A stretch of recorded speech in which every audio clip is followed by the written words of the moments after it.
Halo teman-teman pendengar, selamat datang di 5 Orang Podcast. Saya Serafi Matrisnyani, atau biasa dipanggil dengan Sera, selaku host pada podcast kali ini akan nemenin teman-teman pendengar semua untuk membahas isu-isu yang sedang hangat diperbincangkan. Nah, isu yang menjadi topik concern kita pada pembahasan podcast kali ini yaitu terkait korupsi di Indonesia dan dampaknya terhadap demokrasi dan hak asasi manusia. Bersama-sama dengan saya saat ini sudah hadir 4 orang narasumber, di antaranya itu ada Mas Rafid Sufar. Selanjutnya ada Mas Muhammad Sultanuddin atau Mas Sultan. Selanjutnya ada Mas Reza Fahlevi atau Mas Reza. Dan yang terakhir ada Mbak Jessica Putri atau Mbak Jessica. Sebelum kita masuk ke pembahasan inti dari podcast kita kali ini, alangkah baiknya kita tuh menyamakan dulu definisi dari masing-masing narasumber terkait apa sih itu korupsi, demokrasi, dan hak asasi manusia. Pada segmen pertama kali ini, saya akan memberikan waktu pertama kali untuk narasumber pertama kita, yaitu Mas Rafid, langsung menjelaskan mengenai apa sih korupsi, demokrasi, dan hak asasi manusia menurut pendapat pribadi dari Mas Rafid. Silakan. Ya, baik. Terima kasih Mbak Serafima. Jadi, untuk korupsi itu sendiri, korupsi adalah praktik penyalahgunaan kekuasaan atau posisi publik untuk keuntungan pribadi. Nah, itu tuh melibatkan tindakan-tindakan seperti suap, nepotisme, pemerasan, dan manipulasi kebijakan untuk mendapatkan keuntungan finansial atau keuntungan pribadi lainnya.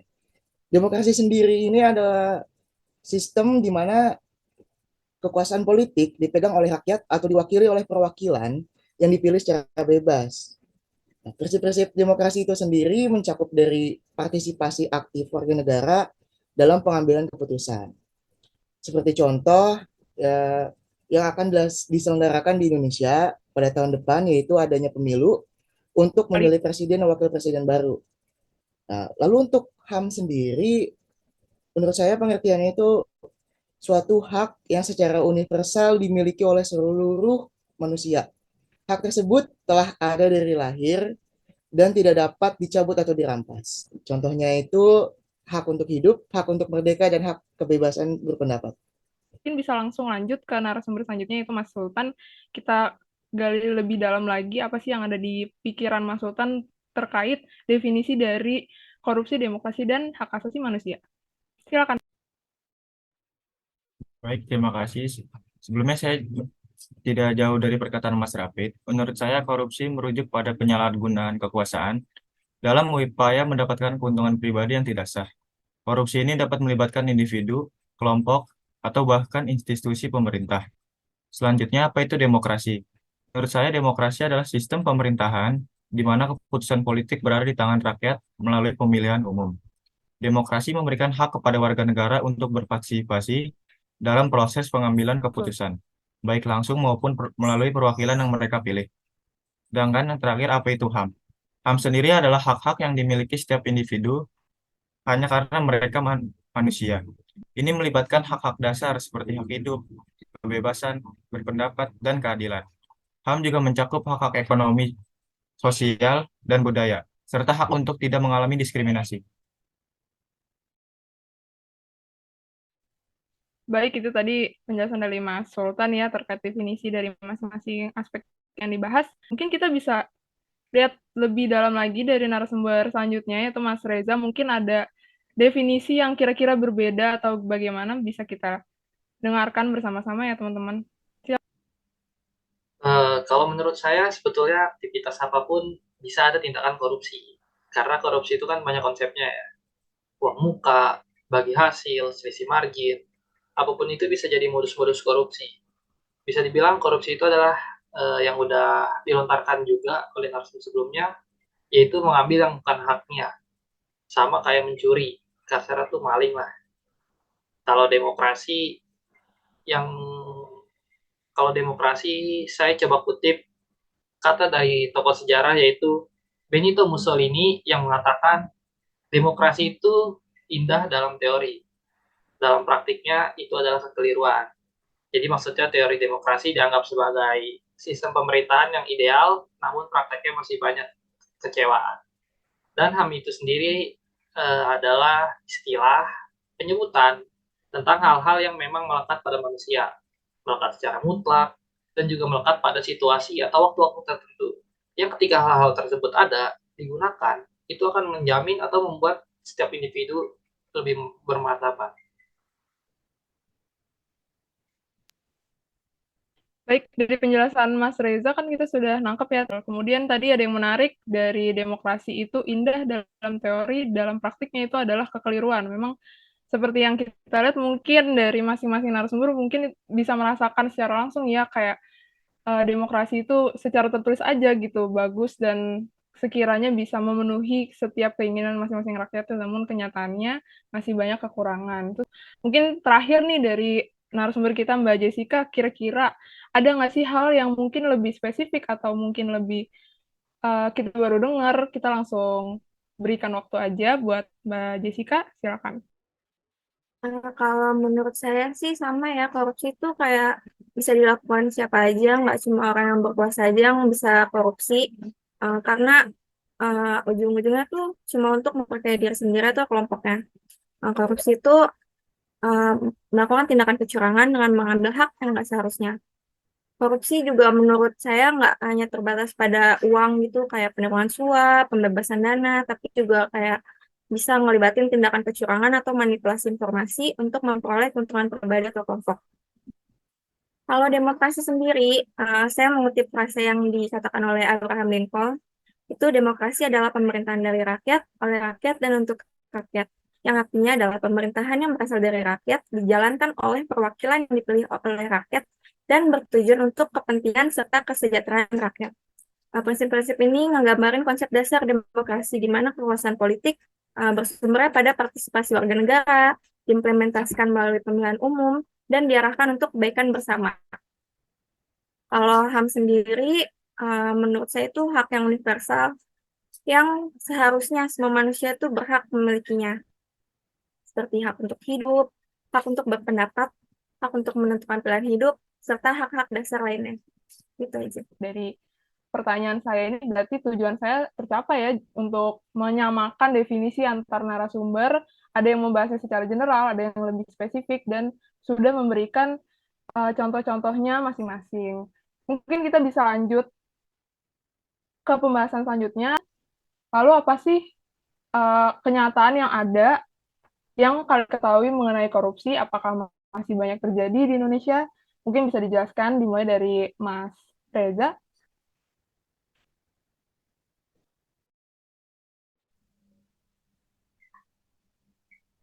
Ya, kalau menurut saya korupsi di Indonesia itu lumrah, dan koruptor yang ketangkap itu ya lagi apa saja. Ya karena kita lihat aja sendiri setiap tahunnya di Indonesia tuh banyak banget kasus korupsi. Di tahun 2022 aja kemarin ada sekitar 579 penindasan kasus korupsi yang ditangani oleh KPK.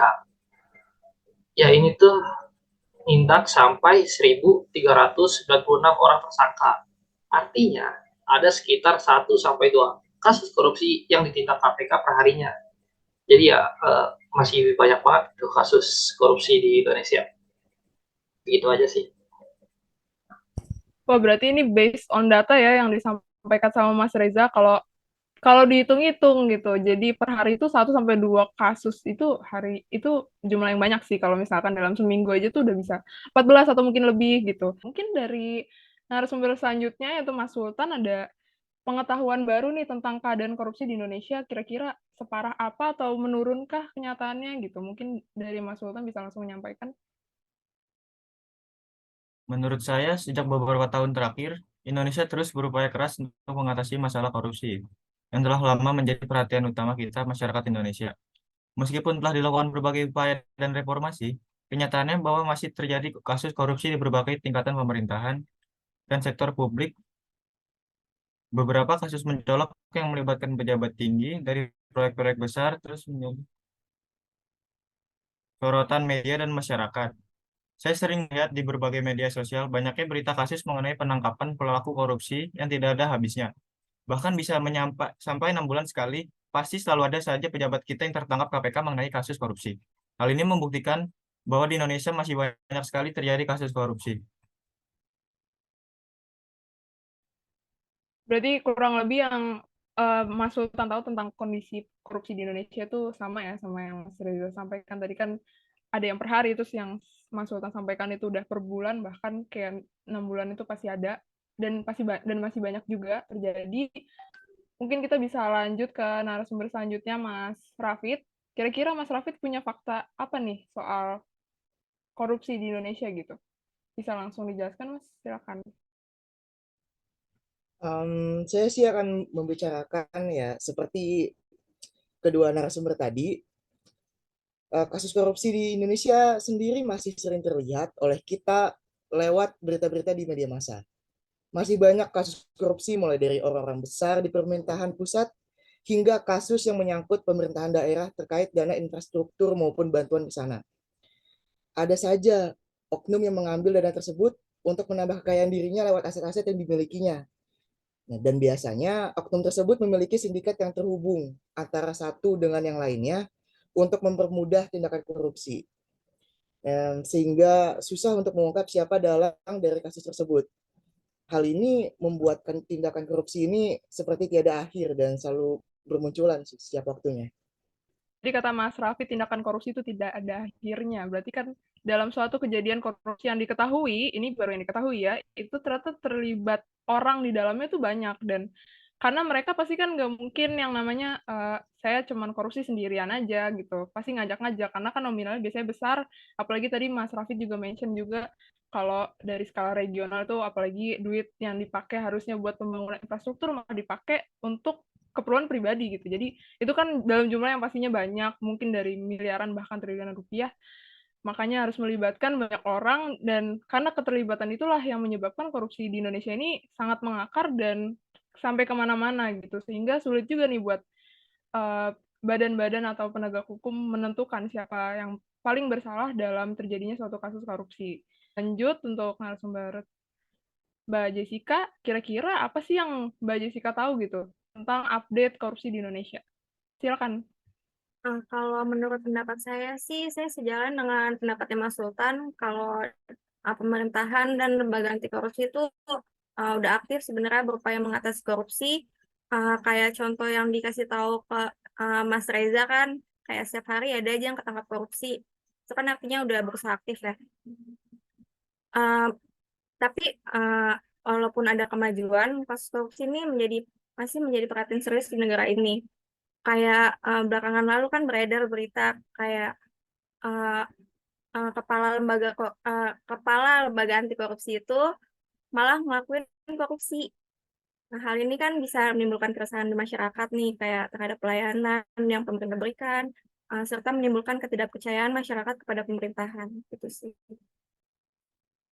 Selanjutnya saya akan move ke salah satu contoh kasus korupsi yang langsung berdampak ke demokrasi dan hak asasi manusia di Indonesia, karena balik lagi secara general kita membahas keadaan korupsi di Indonesia itu bagaimana, kemudian kita mulai ke arah yang lebih spesifik, yaitu yang kira-kira langsung berdampak ke demokrasi dan hak asasi manusia. Saya akan mengambil contoh kasus korupsi bantuan sosial pada program PKH yang diberlangsungkan atau dicanangkan oleh Kementerian Sosial, yaitu di mana Komisi Pemberantasan Korupsi atau KPK akhirnya mengumumkan ada 6 tersangka kasus korupsi bantuan sosial beras di Kementerian Sosial tahun anggaran 2020. Kalau misalkan kita lihat kilas balik ke tahun-tahun segitu kan sempat viral banget gitu, kayak korupsi bansos, bahkan sampai jadi hal yang sangat sentimen, atau beberapa warga nggak berani nyebut itu karena saking itu terlalu sensitif gitu. Terus saya akan lanjutkan juga, KPK menduga kasus ini telah merugikan negara sebesar 12,7 miliar rupiah. Kira-kira nih dari contoh yang udah saya jabarin tadi terkait korupsi di program Keluarga Harapan, apa sih menurut masing-masing narasumber kasus korupsi ini kira-kira bisa nggak ya berpengaruh terhadap demokrasi gitu? Mungkin dimulai dari Reza, gimana nih pendapatnya Mas Reza? Kalau menurut saya, dengan adanya kasus korupsi seperti ini, pastinya akan membuat masyarakat itu skeptis terhadap pemerintah. Mau percaya gimana lagi itu terhadap pemerintah kalau seperti ini kan. Bansos tersebut kan seharusnya untuk orang yang membutuhkan, untuk masyarakat miskin. Apalagi tambah kasus korupsi ini juga memperkaya si pelaku. di mana dari kasus korupsi ini dapat memperkuat ketidaksetaraan ekonomi maupun sosial. Karena dalam konteks demokrasi, jika sumber daya dan peluang didistribusikan secara tidak adil karena praktik korupsi, ini dapat menghasilkan ketidaksetaraan yang merugikan prinsip-prinsip demokrasi yang menekankan keadilan dan partisipasi yang setara. Selain skeptis terhadap pemerintah, khususnya Kemensos, dalam kasus ini juga membuat kita skeptis terhadap KPK. Gitu. Karena program PKH ini pada saat pandemi kemarin ya, namun kenapa diketahui baru-baru ini, padahal KPK melalui platformnya itu udah banyak laporan di sebelum-sebelumnya dari tahun 2020. Cuma kenapa baru ditangani tahun ini? Menurut saya gitu aja sih.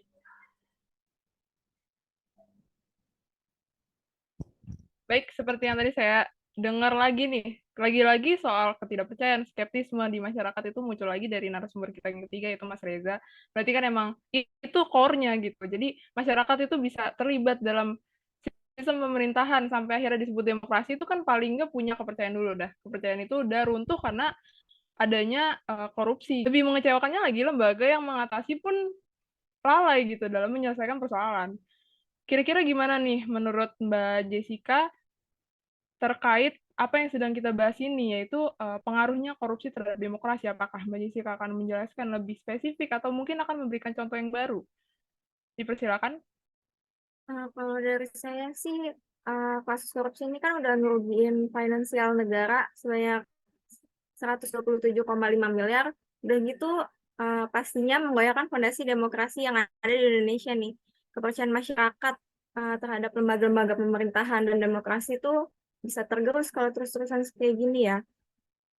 Kasus ini juga tentunya berdampak pada ketidaksetaraan akses masyarakat terhadap sumber daya dan pelayanan yang harusnya merata. Seperti tadi yang awal Mbak Sera jelasin kan, kayak PKH ini sebenarnya masih banyak kendalanya, masih banyak warga yang butuh tapi nggak dapat, mungkin karena ini. Hal ini tuh bertentangan dengan prinsip demokrasi yang menekankan kesetaraan dan keadilan bagi semua warga negara. Oleh karena itu, saya tekankan sekali lagi, pemberantasan korupsi dan penegakan hukum yang efektif itu sangat krusial untuk mempertahankan integritas demokrasi di Indonesia ini. Iya, betul banget dari yang Mbak Jessica sampaikan, itu ketidaksetaraannya salah satunya adalah ketidaksetaraan akses atau pelayanan pada jalannya program Keluarga Harapan. Itu masih banyak kendala, mungkin salah satunya sosialisasi. Banyak keluarga yang nggak tahu kalau ternyata di Indonesia exist loh yang namanya PKH ini dan bisa membantu gitu. Even mereka udah tahu pun ternyata tetap mengalami hambatan gitu karena di internalnya sendiri masih korupsi. Jadi kesimpulan yang saya bisa tarik secara keseluruhan dari masing-masing narasumber menyampaikan terkait apa sih keterkaitan antara korupsi terhadap demokrasi ini. Tentunya ada keterkaitan yang signifikan ya. Sekarang saya ada satu contoh lagi nih yang mungkin bisa membuka insight baru bagi teman-teman pendengar bahwa saudara-saudara kita di Papua mengalami loh yang namanya tindakan korupsi yang berdampak pada hak asasi manusia mereka yang terenggut. Kasus kedua ini saya angkat adalah mengenai korupsi dana otonomi khusus di Papua, di mana Badan Pemeriksa Keuangan atau BPK pada tahun 2011 menemukan dugaan penyalahgunaan dana otonomi khusus Papua dan Papua Barat senilai 4,281 triliun rupiah. Itu jumlah yang tidak sedikit ya. Dan sedangkan beberapa waktu lalu, kepolisian itu udah menduga adanya penyelewengan pengelolaan dana dengan kerugian negara ditaksir sekitar 1,8 triliun rupiah. Kemudian merujuk pada temuan BPK, yaitu Mahfud MD menyatakan bahwa dana otonomi khusus ini dikucurkan untuk Papua mencapai 1.000 triliun. Ternyata tidak memberikan dampak positif yang signifikan kepada rakyat Papua. Meskipun jumlah dana tersebut besar, fakta bahwa rakyat di Papua ini tetap termasuk dalam golongan rakyat yang miskin, menunjukkan bahwa penyaluran dan pengelolaan dana tersebut belum efektif. Hal ini menciptakan ketidaksetaraan dan kemiskinan yang dapat berdampak langsung pada kelaparan dan kematian di antara penduduk Papua. Wah, tentunya kita turut berduka banget sama apa yang terjadi di Papua sana, karena dana yang dikucurkan sebesar itu 1.000 triliun rupiah, dan ternyata nggak ada yang sampai, bahkan ada yang sampai meninggal. Berarti kan, jangankan nyampe di proses saja, mungkin tidak. Bisa nih kita cari tahu lebih dalam dari masing-masing narasumber terkait kasus ini, kira-kira apa sih keterkaitan antara korupsi dan hak asasi manusia? Selain kita lihat tadi, pastinya ada keterkaitan, cuman kita harus mendengar dulu nih dari masing-masing narasumber, specifically keterkaitannya itu seperti apa dan melibatkan aspek apa saja. Bisa dimulai dari narasumber pertama kita, yaitu Mas Sultan. Ya, menurut saya kasus penyalahgunaan dana otonomi khusus Papua dan Papua Barat senilai 4.281 triliun tidak hanya menciptakan kerugian finansial yang besar bagi negara, tapi juga dapat memiliki dampak serius terhadap hak asasi manusia atau HAM. Dana otonomi seharusnya digunakan untuk meningkatkan kesejahteraan masyarakat di Papua dan Papua Barat yang telah mengalami tantangan pembangunan yang signifikan. Penyalahgunaan dana ini dapat menyebabkan ketidaksetaraan ekonomi dan sosial yang lebih besar di wilayah tersebut, melanggar hak dasar warga untuk hidup layak, pendidikan, dan kesehatan. Selain itu, hal tersebut juga bisa mengacaukan kepercayaan masyarakat terhadap lembaga pemerintahan, mengancam hak partisipasi, dan menciptakan ketidakadilan dalam mendistribusikan sumber daya. Menyedihkan sekali ya, dan ironis juga tentunya. Mungkin kita bisa lanjut. Pengen tahu nih dari narasumber selanjutnya, yaitu Mas Rafid, kira-kira ada fakta apa nih terkait kasus ini, dan gimana nih keterkaitannya antara korupsi dan hak asasi manusia? Silakan. Ya, kalau dari saya sih sebenarnya sama seperti narasumber sebelumnya. Jadi pada kasus ini memiliki pengaruh yang besar terhadap hak asasi manusia yang ada di Papua. Dana yang seharusnya menjadi dana yang dapat meningkatkan fasilitas dan pelayanan di Papua malah diambil untuk kepentingan sendiri. Jadi masyarakat di sana yang seharusnya sudah merasakan peningkatan kesejahteraan, dengan adanya dana otonomi khusus malah mengalami kerugian. Pertumbuhan daerah mereka juga menjadi stagnan atau lambat dalam beberapa tahun ke belakang. Hak-hak mereka seperti hak pendidikan, kesehatan, dan rumah yang layak menjadi tidak terpenuhi. Nah, hal ini menggambarkan secara nyata bahwa korupsi benar-benar melanggar hak asasi manusia. Dari pandangan teman-teman narasumber semua, tentunya ada ya keterkaitan korupsi terhadap hak asasi manusia, di mana khususnya pada kasus ini masyarakat menjadi terenggut hak asasi manusianya. Selanjutnya nih, kita langsung beralih aja. Dampak di mana suatu kejadian itu terjadi, pasti dampak harus menjadi concern bagi kita, terutama membahas konteks korupsi. Mari kita dengar pandangan dari masing-masing narasumber, gimana sih dampak yang ditimbulkan dari adanya korupsi, seperti dua contoh yang sudah kita bahas tadi, yaitu korupsi di Bansos dari program Kemensos, yaitu PKH, dan korupsi otonomi khusus di daerah Papua dan Papua Barat. Gimana tanggapan kalian mengenai dampak korupsi terhadap demokrasi dan hak asasi manusia, dimulai dari narasumber pertama kita, yaitu Mas Rafid. Silakan. Baik, jadi dampak korupsi terhadap demokrasi dan HAM itu sangat krusial. Untuk demokrasi sendiri, korupsi dapat merusak prinsip-prinsip yang dimiliki demokrasi. Prinsip demokrasi yang sudah rusak ini dapat membuat sistem demokrasi juga ikut menjadi rusak. Partisipasi masyarakat terhadap politik menjadi menurun dan mengurangi efektivitas sistem demokrasi.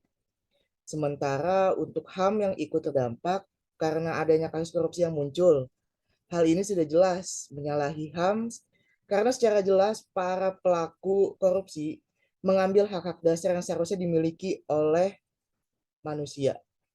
Mereka seharusnya sudah mendapatkan semua hal tersebut dengan baik, namun dihalangi oleh pelaku korupsi untuk keuntungan pribadi. Ditambah lagi, para pelaku yang terlibat tidak dihukum sesuai dengan hukum yang berlaku. Hal tersebut juga menyalahi sistem demokrasi yang menurunkan kepercayaan masyarakat. Baik, tentunya ada ya dampak signifikan dari korupsi terhadap demokrasi dan hak asasi manusia. Kalau selanjutnya kita mungkin bisa dengar dari narasumber kita yang keempat, yaitu Mbak Jessica. Dipersilakan. Menurut saya sih, saya sebenarnya nggak jauh-jauh ya sama pendapat mas-mas sebelumnya. Kalau korupsi itu pastinya mempengaruhi demokrasi dengan mengikis kepercayaan publik terhadap proses politik. Hal ini membuat masyarakat yang kurang antusias untuk berpartisipasi dalam pemilihan umum, atau masyarakat yang sampai mikir kayak males milih, mending golput aja, percuma gue milih, nanti ujung-ujungnya juga yang menang yang kaya atau yang gimana gitu ya. Eh, itu tuh bikin masyarakat kayak nggak percaya gitu. Kayak ini tuh bukan mencerminkan keinginan rakyat untuk mereka yang memimpin. Eh, saya saya sendiri sih melihat korupsi ini dalam program bantuan sosial ini dapat dapat menciptakan ketidaksetaraan dalam pemberian hak-hak sosial dan ekonomi. Hak-hak dasar masyarakat yang terabaikan itu pastinya melanggar prinsip HAM yang menjamin kesejahteraan dan perlindungan yang disediakan oleh negara. Tadi dari yang Mbak Jessica sampaikan itu ada partisipasi masyarakat yang menurun menyebabkan kurang antusiasnya masyarakat pada peran-peran mereka yang harusnya terlibat dalam pemilu. Seperti yang kita ketahui kan kita bentar lagi pemilu. Banyak sering kali kita temui dari umur manapun, mereka memutuskan, golput aja, udahlah ini, karena udah nggak bisa berharap banyak terhadap pemerintah ke depannya, karena kasus korupsi yang selalu saja terjadi dan penyelesaiannya hanya gitu-gitu aja, jauh dari kata jerah bagi para koruptornya. Saya langsung aja beralih ke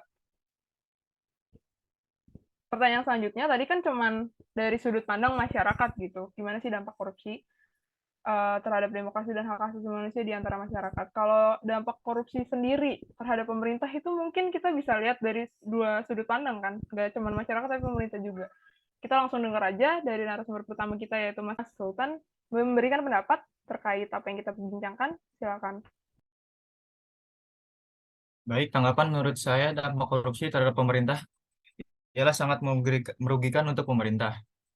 Mengapa menciptakan gejala yang merongrong fondasi integritas dan efektivitas lembaga-lembaga pemerintahan?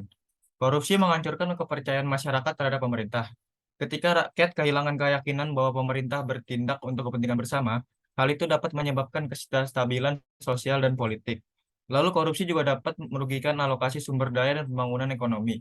Dana publik yang seharusnya digunakan untuk proyek-proyek pembangunan dan pelayanan masyarakat, seringkali disalahgunakan untuk keuntungan pribadi, menghambat pertumbuhan ekonomi yang berkelanjutan. Dan korupsi dapat mempengaruhi kebijakan dan keputusan pemerintah, menghancurkan prinsip transparansi dan akuntabilitas. Hal ini dapat merugikan pembentukan kebijakan yang adil dan efektif, menghambat kemajuan masyarakat dan merugikan citra pemerintah. Jadi dari selanjutnya pendapat dari Mas Reza bisa menyertai apa yang sedang kita perbincangkan. Silakan Mas Reza. Menurut saya tuh korupsi dampak terhadap pemerintah sangatlah luas dan merugikan. Korupsi dapat melemahkan fungsi pemerintahan dalam menjalankan tugas dan kewajibannya. Hal ini karena korupsi dapat menyebabkan kebijakan pemerintah tidak berjalan sebagaimana mestinya. Misalnya, korupsi di sektor pendidikan dapat menyebabkan kualitas pendidikan menurun. Korupsi di sektor kesehatan dapat menyebabkan pelayanan kesehatan tidak maksimal. Dan korupsi di sektor infrastruktur dapat menyebabkan pembangunan infrastruktur terhambat. Korupsi juga dapat menghambat pembangunan. Hal ini karena korupsi dapat menyebabkan anggaran negara yang seharusnya digunakan untuk pembangunan malah digunakan untuk kepentingan pribadi atau kelompok tertentu yang melakukan tindakan korupsi tersebut. Saya seperti itu. Jadi sangat bahaya sekali ya kalau misalkan ini diakumulasi dan ternyata kejadiannya tuh terus-terusan ada, tidak ada penggerak atau agent yang mau menggerakkan untuk berubah, tidak seperti ini lagi. Sangat dikhawatirkan sekali pembangunan itu tidak akan kembali berkelanjutan untuk kedepannya. Melihat apa yang udah sejauh kita obrolin tadi, dari mulai definisi, contoh kasus, terus dampak, terus tanggapan dari masing-masing narasumber, kira-kira kita gimana nih, masyarakat dan mahasiswa, menyikapi adanya tindak pidana korupsi di Indonesia? Menurut kalian, masing-masing narasumber, gimana solusi sebagai upaya pemberantasan korupsi yang ada di Indonesia? Bisa dimulai dari narasumber pertama kita, yaitu Mas Rafid. Silakan. Dalam upaya untuk pemberantasan korupsi yang ada di Indonesia, memang diperlukan adanya upaya dari seluruh kalangan, baik dari pemerintah maupun dari masyarakatnya. Hal yang paling penting dalam pemberantasan korupsi di pemerintah adalah dengan meningkatkan akuntabilitas dari pemerintah. Transparansi dalam pemerintahan meningkatkan kepercayaan masyarakat terhadap pemerintah. yang nantinya akan membuat partisipasi masyarakat menjadi meningkat. Sehingga pada akhirnya akan menciptakan sistem demokrasi yang sehat dan membuat Indonesia mengalami pertumbuhan ke negara yang lebih baik lagi. Selain itu, harus diberikan pula pendidikan mengenai bahaya korupsi, sehingga nantinya akan tertanam dalam diri mereka untuk tidak melakukan korupsi di masa yang akan datang. Lalu yang ketiga, untuk memberikan efek jera bagi para pelaku korupsi dan pengawasan agar tidak terjadi kasus korupsi untuk kedepannya, maka diperlukan peningkatan kualitas lembaga pengawasan korupsi juga. Selanjutnya, Mas Reza mungkin bisa menanggapi apa yang sedang kita perbincangkan. Silakan. Secara pribadi, saya itu menginginkan lembaga penegak hukum kita meningkatkan hukuman yang harus diterima oleh koruptor. Seperti dengan memiskinkan aset dan harta koruptor tersebut. Maksudnya memiskinkan tuh pokoknya buat koruptor itu jadi miskin semiskin-miskinnya, jadi dia biar merasakan gitu apa yang korban-korbannya rasakan. Karena ya masih sering kita lihat gitu koruptor yang bahkan selnya, penjaranya lebih mewah dibandingkan sebagian masyarakat yang ada di Indonesia. Jadi masih sangat minim menimbulkan efek jera. Coba kalau koruptor tersebut dimiskinkan, apa bisa dia membeli fasilitas untuk sela? Sehingga oknum-oknum lainnya yang ingin korupsi jadi mikir dua kali.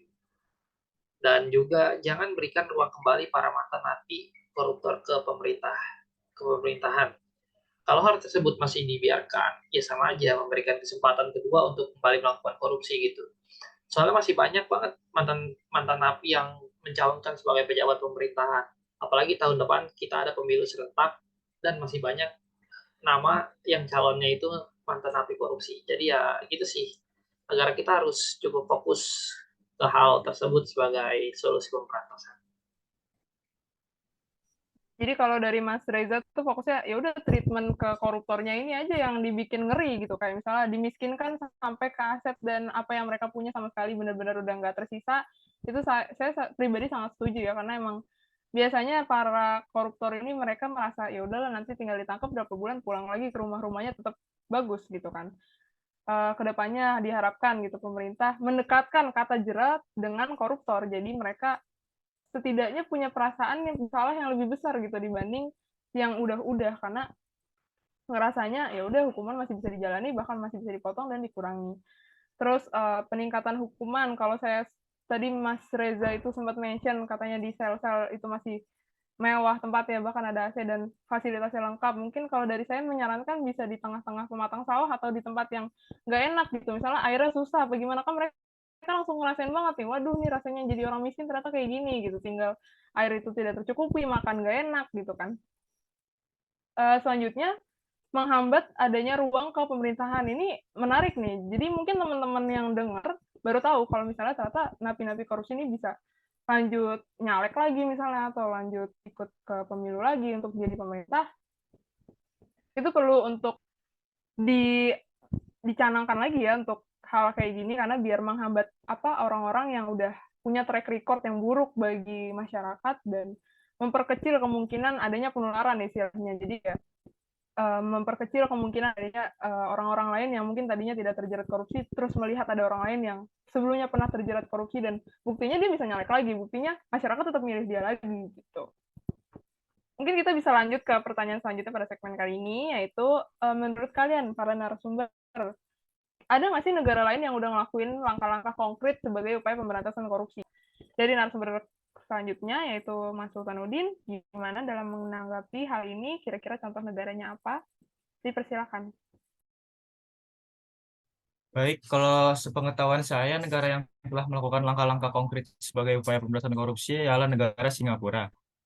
Keberhasilan negara Singapura memberantas korupsi tidak lepas dari peranan penguasa pemerintahan saat itu dan juga lembaga mereka sendiri, yaitu CPIB, dalam mengusut tuntas semua kegiatan yang diindikasi korupsi. CPIB selaku lembaga yang menangani kasus korupsi di Singapura diberikan kewenangan seluas-luasnya untuk menggunakan semua otoritas dalam memberantas korupsi dengan dukungan publik. Kunci keberhasilan CPIB dalam penanganan tindak pidana korupsi yaitu komitmen yang kuat dan konsistensi dalam penanganan korupsi, baik upaya preventif maupun represif. CPIB didirikan dengan wewenang yang besar dalam penindakan dan pencegahan. Contoh konkret yang dilakukan antara lain melakukan penyidikan terhadap rekening bank, mengaudit harta kepemilikan, dan yang terpenting dapat melakukan segala tindakan yang diperlukan untuk mencegah tersangka melarikan diri dari proses penuntutan. Sekian menurut saya. Narasumber kita yang keempat yaitu Mbak Jessica, kiranya bisa memberikan contoh negaranya, dipersilakan. Karena mas-mas kalian tadi udah ngasih contoh tentang sistem pemerintahan untuk mengatasi korupsinya ya. Di sini saya coba akan memberikan contoh tentang budaya yang tentunya akan meminimalisir tindakan korupsi itu contohnya di Jepang.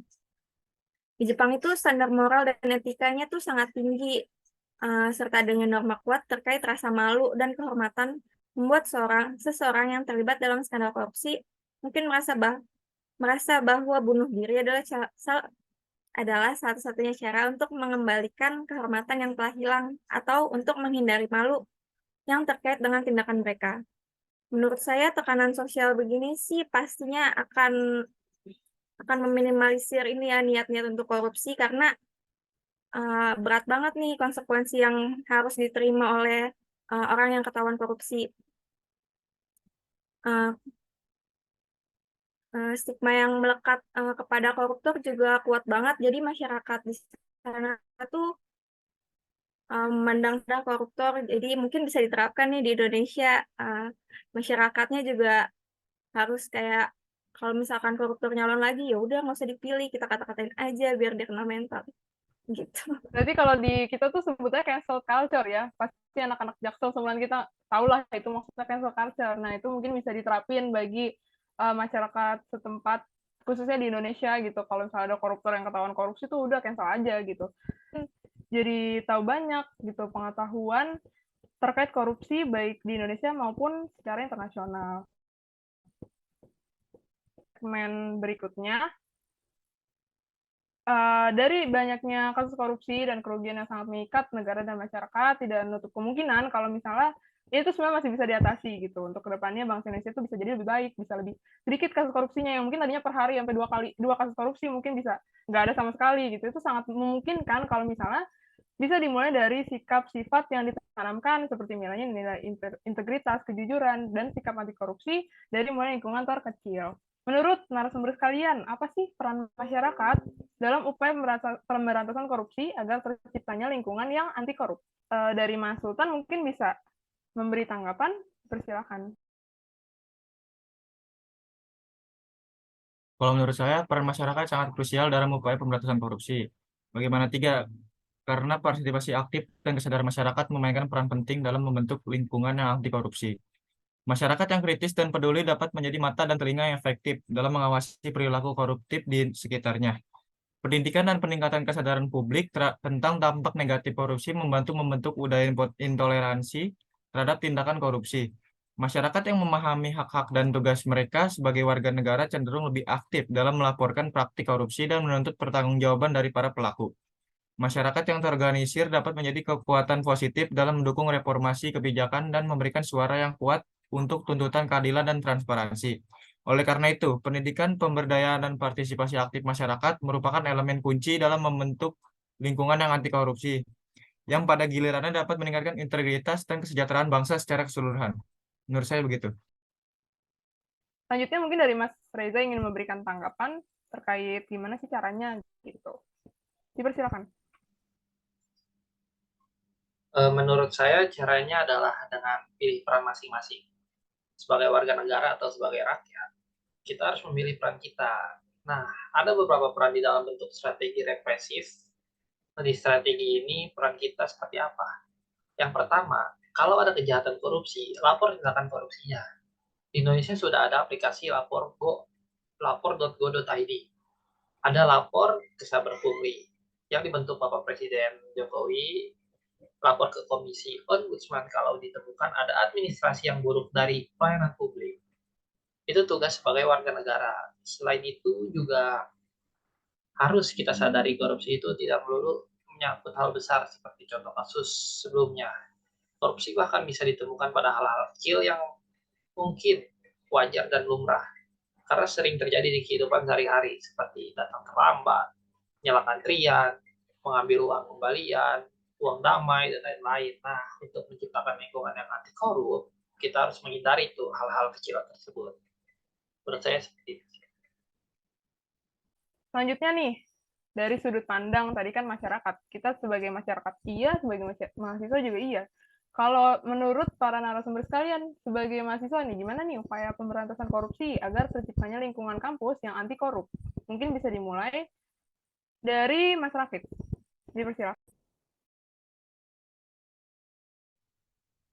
Baik, dalam upaya pemberantasan korupsi di lingkungan kampus, mahasiswa memiliki peran yang penting di mana mereka merupakan salah satu warga di lingkungan kampus. Hal yang dapat dilakukan adalah dengan menjadi pengawasan dalam segala aktivitas yang ada di kampus, di mana ketika melihat adanya indikasi korupsi oleh warga di lingkungan kampus, maka harus segera melapor kepada yang berwenang. Dan selain itu juga, mahasiswa dapat membuat suatu organisasi atau suatu forum yang mendukung lingkungan anti korupsi di kampus, dan bisa juga dengan membuat program atau acara edukasi seperti seminar di lingkungan kampus yang bertemakan anti korupsi. Selanjutnya mungkin bisa dari Mbak Jessica menanggapi terkait hal ini. Persilakan. Seperti yang saya sudah jelaskan sebelumnya juga, kalau kita tahu adanya tindak korupsi itu jangan dinormalisasi, walaupun sekecil apapun itu. Kita sebagai mahasiswa itu harusnya lebih berperan aktif dalam upaya pemberantasan korupsi. Contohnya ketika kita sebagai mahasiswa melihat teman kita melakukan tindakan korupsi, misalkan mencontek, sebagai mahasiswa yang mengetahui hal tersebut, harusnya kita memberi nasihat nih, dan tidak membiarkan hal tersebut terjadi begitu saja. Karena kalau kita biarin, itu tuh bisa jadi hal yang normal dan menjadi budaya yang ada di kampus kita sendiri. Demi menciptakan lingkungan kampus yang bersih dan anti korupsi, itu perlu adanya perlawanan terhadap tindakan-tindakan tersebut. Karena jika dibiarkan, lingkungan kampus itu menjadi tidak baik. Menurut saya, langkah-langkah sekecil itu bisa berdampak besar sih untuk menciptakan lingkungan kampus yang bersih dan anti korupsi. Tapi memang dari masing-masing narasumber tuh memiliki kesamaan dan varietas yang kurang lebih seperti yang tadi sudah disampaikan ya. Jadi intinya harus dari diri masing-masing, terus harus ada kontribusi yang baik dari antara pihak mahasiswa dan kampus, terus ada kontribusi yang baik antar masyarakat juga. Gitu.